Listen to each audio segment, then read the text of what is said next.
या जानबूझ के ये हिंदू एकजुटता के लिए मुस्लिम समुदाय को टारगेट किया जा रहा है? आप भी जब ये शो खत्म हो ना तो फोन उठाइएगा, फोन और फोन लगाइएगा ब्रजेश पाठक को। मैं हूँ यासर मलिक। आप बताइए कि आप खुद ही कह रहे हैं कि वोट के लिए सब कर रहे हैं, तो किसने अपमान किया था, कौन सम्मान कर रहा है, चल क्या रहा है? करिए ना, आप अपना पूरा परिवार सबको लेकर चले जाइए वहां पर, घर वापस हो जाइए ना आप। और आप देख रहे हैं अपना YouTube चैनल YS3 न्यूज। माफी मांगने वाला वीर होता है, ब्रिटिशरों के तलवे छाटने वाला वीर होता है। नहीं अंजना जी, हम आपको भी जातीय समीकरण बिठाने वाली छोटी पार्टियों की जरूरत पड़ती है। ज्यादा बिलक हो रहे।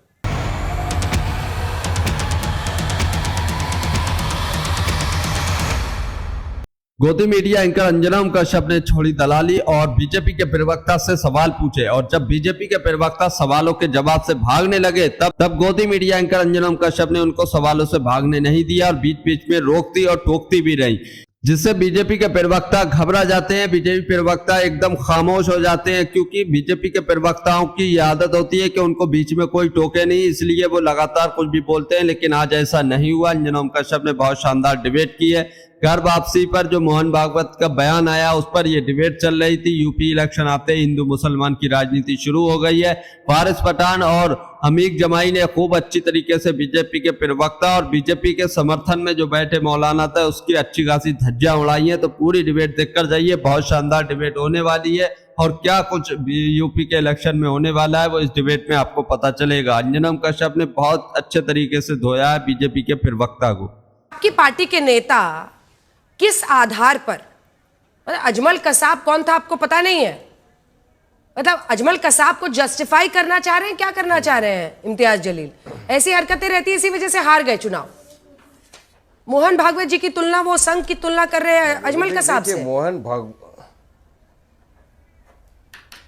ये मोहन भागवत देश में नफरत फैला रहे हैं, धर्म जाति के नाम के ऊपर लोगों को बंटवारा कर रहे हैं। लोगों के साथ ये सही नहीं है, ये संवैधानिक है।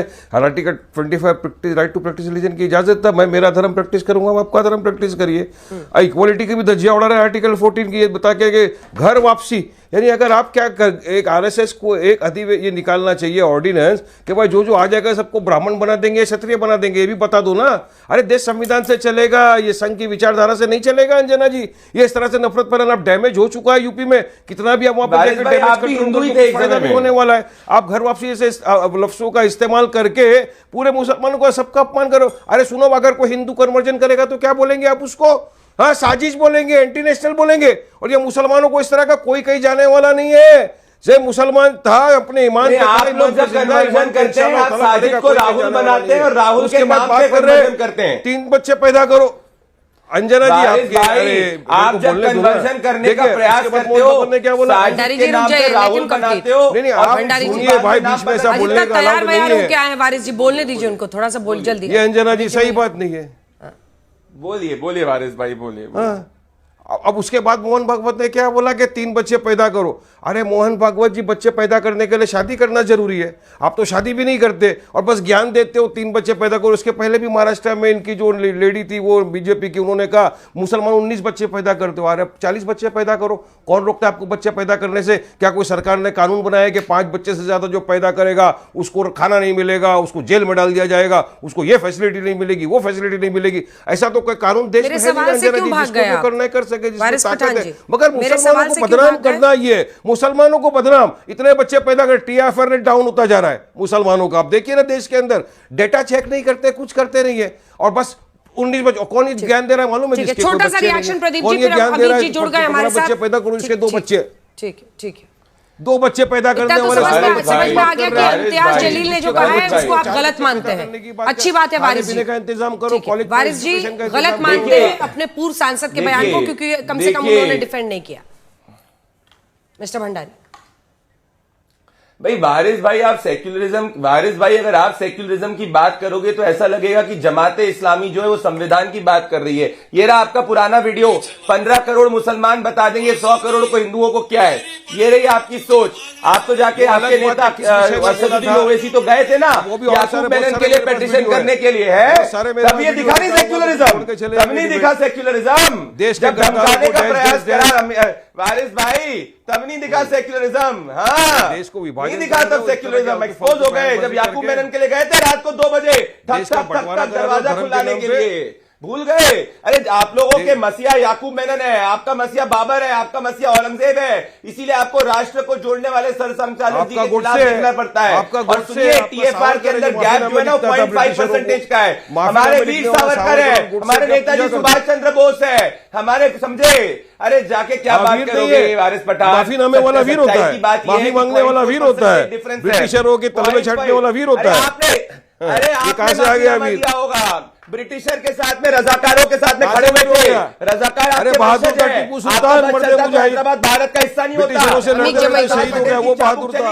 तब जाके रजाकार भागा फिरा। अमीर जमाई जी, पता नहीं मुझे क्योंकि बीच में आपका कनेक्शन कट गया था, अगर आप सुन पा रहे थे पहले की बहस का हिस्सा, तो प्रदीप भंडारी जी कह रहे हैं कि संघ प्रमुख अगर बातचीत कर रहे हैं तो इसमें दिक्कत क्या है। अब ऐसा प्रतीत होता है कि भारतीय जनता पार्टी को कई मुद्दों पर यह डर सता रहा है कि हिंदू वोट ही आपस में बंट ना जाए। आप भी जाति का खूब कार्ड खेल रहे हैं, कभी पीडीए बोलते हैं, कभी बहुजन समाज बोलते हैं, तो ऐसे में वो कोशिशें कर रहे हैं कि हिंदू एकजुट रहे। अंजना जी देखिए, पीडीए की जो शक्ति है, नरेंद्र मोदी जी को, अमित शाह जी को, आरएसएस को मालूम है कि जो 2024 में जो हाल हुआ है, 2027 में योगी आदित्यनाथ जी के नेतृत्व में भारतीय जनता पार्टी की सरकार ऐसे डूब रही है जिसको बचाने के लिए डॉक्टर मोहन भागवत जी आके बैठे हुए हैं। अब इस डॉक्टर मोहन भागवत जी की बैठक में अंजना जी, अगर आप केशव मौर्य जी से बातचीत करिए, सबसे ज्यादा कोई अगर खुश है दोनों डिप्टी सीएम में और सीएम में, तो केशव मौर्य जी खुश हैं। अभी दिल में ये जो गुलाब खिल रहे हैं, क्यों खिल रहे हैं, इसका रिजल्ट तो कुछ दिनों बाद सामने आएगा। हर चुनाव में आप लोग यही बोलते हैं अमित जी, लेकिन हर चुनाव, पिछले चुनाव में भी यही कह रहे थे कि उनके गुलाब खिल रहे हैं, उनके साथ बुरा कर रहे हैं, फिर अंत में दोनों मिल गए और इतने अच्छे से जीत गए। मैं कह रहा हूँ हो सकता है कुछ अच्छा हो जाए। तो मेरा ये कहना है कि देखिए, जो सूबे का लॉ एंड ऑर्डर का जो इशू है वो डॉक्टर मोहन भागवत जी के सामने है, उन्हीं की पार्टी के लोगों ने रखा। और ये बात तो अब देखिए, सोशल मीडिया के जमाने में कोई बात छिपती नहीं है।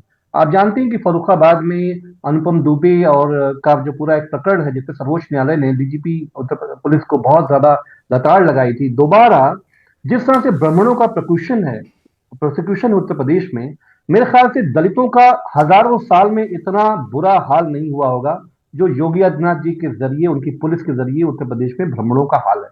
अभी आप बताइए कि बटुक पूजन समारोह हो रहा है, एक डिप्टी चीफ मिनिस्टर जो अपने आप को ब्राह्मण शिरोमणि कहते हैं, जहां पे बटुकों को पकड़ के उनको जो है खींचा गया।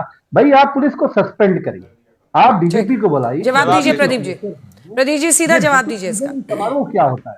अगर आप न्याय नहीं दिला सकते, हमारा सीधे ये कहना है। तो अमीक जमाई हो गया अब जल्दी जल्दी बोलने दीजिए, अखिलेश जी भी इंतजार करें। अखिलेश जी के आप बहुत लंबा बोल रहे हो। मेरा आपसे इसी बात नहीं कहना है कि सतीश महाना ने उत्तर प्रदेश विधानसभा में, अंजना मैम जानते क्या कहा है, मौलानाओं से, अमीक जमाई मौलानाओं से मिलो आप, तब आपको घबराहट नहीं हुई। डिबेट को पूरा देखकर जाइए। अब अंजना कश्यप बीजेपी प्रवक्ता ही धज्जियां उड़ाने वाली हैं, सवाल करने वाली हैं, टोकने वाली हैं और साथ के साथ वारिस पठान भी एक्सपोज करने वाले हैं। तो पूरी डिबेट देखिए। रेप उसको अपनी पार्टी से नहीं हटाए, नवाब सिंह यादव एक जाके बच्ची का रेप कर देता है, उसको अपनी पार्टी से नहीं हटाए। शर्म आनी चाहिए, शर्म आनी चाहिए। रेपिस्टों को बैक करने वाले, समझे, जाके और बात करने सनातन की, सुनो, सनातन की बात करने वाले जाके अयोध्या में प्रभु श्री राम के मंदिर के दर्शन आपके नेता ने नहीं करे।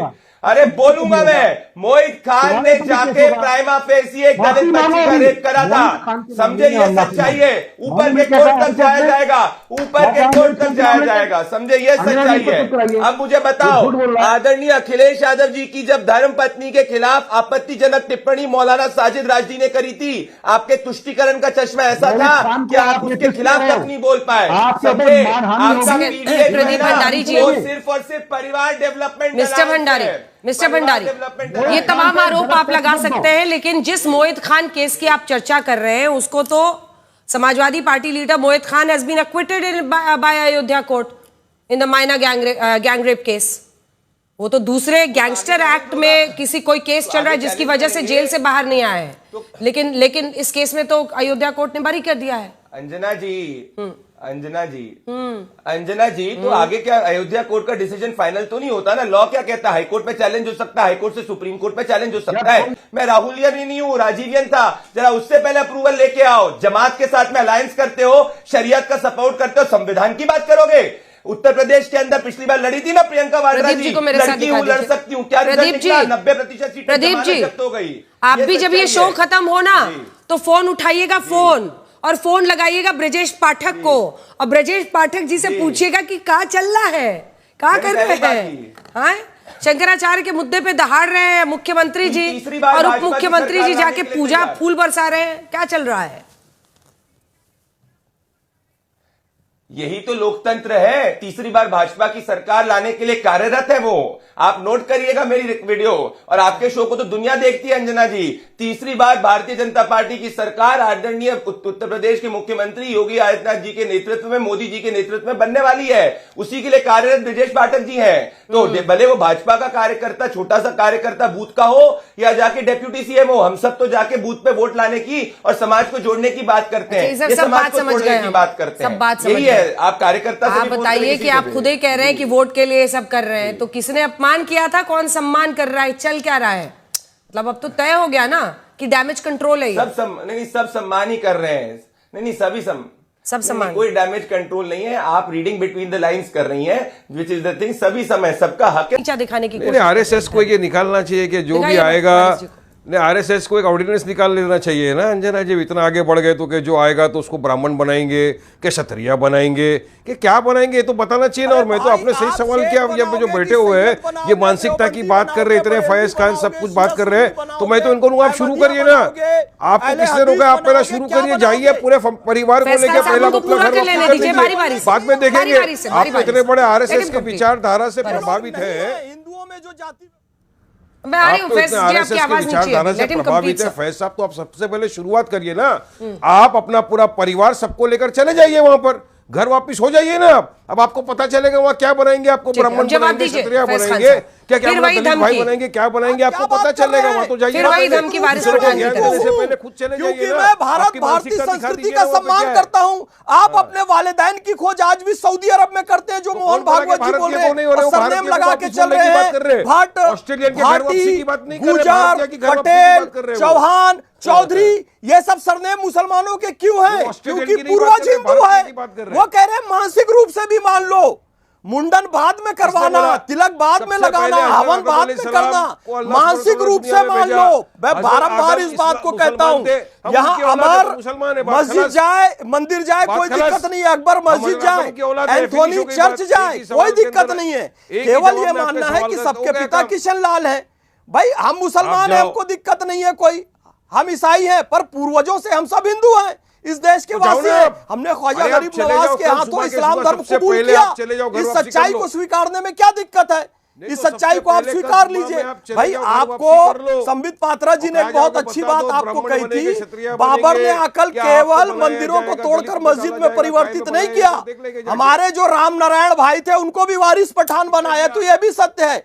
तो आपको धर्म परिवर्तन करने नहीं कह रहे, आपको कह रहे स्वीकार लो कि पूर्वज राम नारायण थे, पूर्वज सीता देवी थी, पूर्वज राधा रानी थी, पूर्वज किशन लाल थे। धर्म परिवर्तन की बात आपको नहीं कह रहे हैं साहब। मानसिक रूप से आप भारत में आ जाइए, केवल आपसे इतना कहा जा रहा है। और ये नेचुरल है, आपको वापस घर आना ही पड़ेगा। कहां जाएंगे बताइए ना? साइबेरिया से पक्षी उड़कर आते हैं, 6 महीना उड़कर आए, फाइनली वापस साइबेरिया जाते हैं।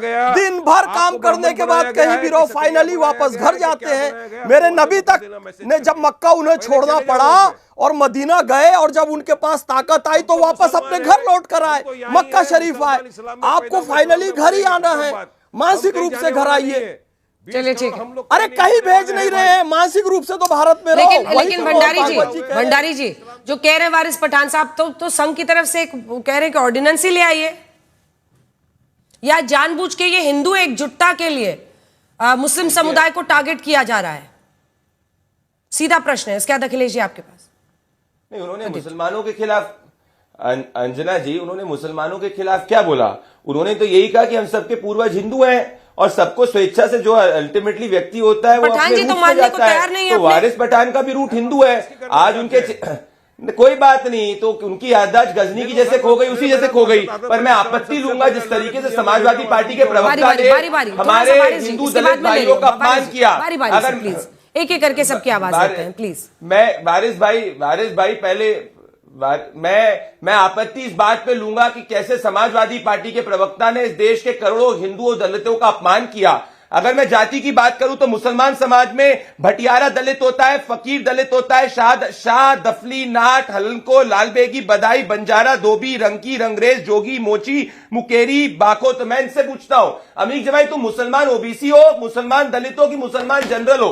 आपके उसमें भी जाति की जरा बात करो ना, पीडीए की। मुसलमान समाज में जाति काहे नहीं दिखती तुमको? और बताता हूं, पठान, रिजवी, शेख, सिद्दीकी, खान, मिर्जा, इसमें काहे नहीं बात करते? कितना रिप्रेजेंटेशन दिया है मुसलमान जाति के? तो अमीर जमाई यहां पे क्यों है? मुसलमान समाज का पशबंदा क्यों नहीं है? यह जवाब देना चाहिए। इन्होंने तो मुसलमान समाज के अंदर दलितों का हक छीना है, ये इनकी बात है। तो ये हिंदू को जाति में बात करते हैं पर मुसलमानों के अंदर बात नहीं करते। ये जल्दी चाहिए, इसीलिए बौखलाए और घबराए हुए। और मोहम्मद साहब भाई से मैं चाहता हूं अंजना मैम आज डिबेट को खत्म कर दिया जाए। डॉक्टर मोहन भागवत जी की आरएसएस की विंग के संयोजक हैं मोहम्मद सैफ भाई। अगर ये आज ही घर वापसी कर लेते हैं, अगर ये वाकई आरएसएस के मानने वाले हैं, तो जाहिर सी बात है फिर इनको रोजा तो रखना नहीं है, इनको कलमा तो इनका चला गया। तो आज इनका डेट तय कर लीजिए किस दिन ये घर वापसी करेंगे, जैसे हमारे जितेंद्र त्यागी ने किया था। दूसरी बात देखिए, मैं बतौर सिटीजन अंजना मैम, मेरे घर में इंटरकास्ट शादियां हैं, मैं कास्ट प्रैक्टिस नहीं करता हूं, लेकिन हमारे उत्तर प्रदेश में जो शंकराचार्य हमारे हैं रामभद्राचार्य जी, वो कहते हैं कि ब्राह्मणों में जो तिगुड़ाइट हैं, दीक्षित है, ये नीच ब्राह्मण है, इनका ग्रेड निचला है, मतलब वो दलित है। मतलब मैं तो इस डिस्कोर्स, कास्ट के डिस्कोर्स पे बात कर रहा था, जिसका जवाब मुझे पति भंडारी ने नहीं दिया अभी तक। मुख्य मुद्दा यह है कि आरएसएस जो नाव को डूबने से बचाने उत्तर प्रदेश में आए हैं, एक डिप्टी सीएम खुश होने वाले हैं, एक डिप्टी सीएम जाने वाले हैं और एक बड़े वाले हैं, उनका क्या होने। आपको ये डिबेट देखकर कैसा लगा, इस पर अपनी राय जरूर देकर जाइए, और जो मुद्दा उठा है उसके बारे में आप क्या कहते हैं कमेंट जरूर कीजिए। इसके बाद अखिलेश यादव। नहीं, मैं कह रहा हूं अंजना जी, आज ये पता चल जाए कि अमीर जमाई मुसलमान जनरल कैटेगरी का है। मैं कह रहा हूं कि अमीर जमाई जी क्या मुसलमान जनरल कैटेगरी है, मुसलमान दलित है, मुसलमान ओबीसी है? तो अगर इनका कितना रिप्रेजेंटेशन है ये मैं पूछता हूं। क्यों नहीं है मुसलमान समाज की नीची जाति को अपना पद छोड़ के नीची जाति को देते हैं? इनको पीडीए मुसलमान समाज में क्यों नहीं दिखता? इनको हिंदुओं में इसीलिए दिखता है क्योंकि मुसलमान को ये वोट बैंक के रूप में जोड़ना चाहते हैं, जैसे अकबर और बाबर ने जोड़ा था, इसीलिए हिंदुओं को गाली बकते हैं। अकेले कांग्रेस पार्टी में दम है तो चुनाव लड़के दिखाए, 90% सीट पे चुनाव जमाना जब्त हो गया। अरे अभी बाइपोल के अंदर अकेले तो आप भी चुनाव नहीं लड़ते हैं प्रदीप जी। 1 सीट दे दो, 2 सीट दे दो, 3 सीट दे दो। प्रदीप जी अकेले तो आप भी चुनाव नहीं लड़ते हैं यूपी में। नहीं अंजना जी, हम आपको भी जातीय समीकरण बिठाने वाली छोटी पार्टियों की जरूरत पड़ती है। सबसे ज्यादा बिलक हो रहे नहीं, वो छोटी पार्टी नहीं है, वो हमारे सोशल कॉम्बिनेशन की पार्टी है, परंतु हम में वो घमंड नहीं है। हम हर उस शक्ति को जोड़ते हैं जो जमात इस्लामी और कांग्रेस। तो दोस्तों, आप लोगों ने ये पूरी डिबेट देखी, आप लोग इस डिबेट के बारे में क्या कहते हैं अपनी राय इस पर जरूर देखकर जाइए। यूपी का इलेक्शन जैसे जैसे करीब आ रहा है वैसे वैसे हिंदू मुस्लिम की राजनीति बढ़ती जा रही है। बीजेपी को डर सता रहा है कहीं पीडीए का फॉर्मूला फिर से यूपी में चल ना जाए और अखिलेश यादव की सरकार ना बन जाए और अखिलेश यादव उत्तर प्रदेश के मुख्यमंत्री ना बन जाए, कहीं बीजेपी को हार का मुंह ना देखना पड़े। इसलिए बीजेपी हर हथकंडा अपनाएगी, हर एजेंडे को यहाँ उत्तर प्रदेश में लागू करेगी। तो वहीं पर अब संघ की भी एंट्री यूपी में हो चुकी है। मोहन भागवत यूपी में आए मीटिंग की और आते ही उन्होंने एक बयान दिया घर वापसी का, जिसको लेकर यूपी में पूरा विवाद खड़ा हो चुका है और जिसको हर एक राजनीतिक पार्टी एक अलग मुद्दा बनाने की कोशिश कर रही है, यानी कि हिंदुओं को अपनी तरफ खींचना और मुसलमानों को टारगेट करना। यही काम करना होता है हर चुनाव में। तो वो फिर से चालू हो चुका है, वो फिर से शुरू हो चुका है। तो वहीं पर अखिलेश यादव अपने पीडीए के फॉर्मूले पर खूब ज्यादा डटे हुए हैं और बीजेपी को यही डर सता रहा है कहीं हिंदू वोट जो है बट ना जाए, हिंदू वोट जो है समाजवादी पार्टी की तरफ ना चला जाए। इसलिए वो हर तरीके के एजेंडे, हर तरीके के हथकंडे अपना रही है। अभी इलेक्शन दूर तो है लेकिन अभी से तैयारी हर पार्टी कर रही है। कांग्रेस और समाजवादी पार्टी मिलकर लड़ रही है उत्तर प्रदेश में। अभी तक AIMIM इंडिया गठबंधन में शामिल होगा या नहीं होगा, अभी इसका कोई फैसला नहीं हुआ है। तो आप लोग अपनी राय इस पर जरूर देकर जाइए। जो मोहन भागवत ने बयान दिया यूपी में आते ही, उसके बारे में आप लोग क्या कहते हैं कमेंट जरूर कीजिए। और उत्तर प्रदेश के चुनाव में क्या फिर से हिंदू मुसलमान होने वाला है, यही राजनीति चलेगी, इसके बारे में भी जरूर बताकर जाइए।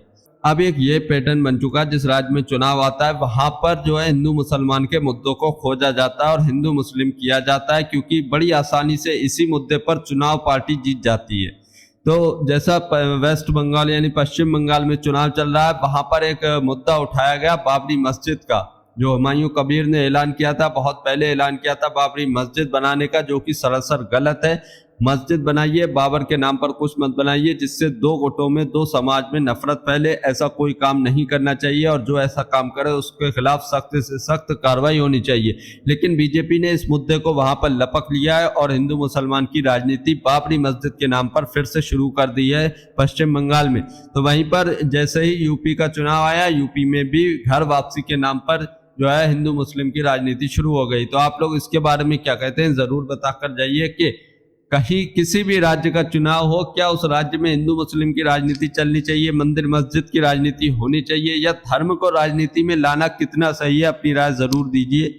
जनता से जुड़े मुद्दों पर बात होनी चाहिए, रोटी रोजी, घर मकान कपड़ा, इस पर बात होनी चाहिए। जो जनता से जुड़े मूल मुद्दे हैं इनको मुद्दा बनाना चाहिए, इन पर बात करके जो है लोगों से वोट लेना चाहिए, जिससे लोगों की समस्या भी सुलझेगी और शुद्ध मतलब सही राजनीति जो होती है वो राजनीति भी कहलाएगी। और आप लोग यही बताकर जाइए, पश्चिम बंगाल हो या फिर यूपी हो, यहाँ पर क्या जनता से जुड़े मूल मुद्दे जो हैं उन पर राजनीति होगी या हिंदू मुसलमान पर ही ये चुनाव लड़ा जाएगा, कमेंट जरूर करके जाइए। अंजनम कश्यप ने आज डिबेट कैसी की कमेंट में जरूर बताइए। अगर आप भी गोदी मीडिया का विरोध करते हैं तो हमारे चैनल YS3 न्यूज को अभी सब्सक्राइब कीजिए। वीडियो अच्छी लगी हो तो इसको एक लाइक एक कमेंट जरूर करके जाइए।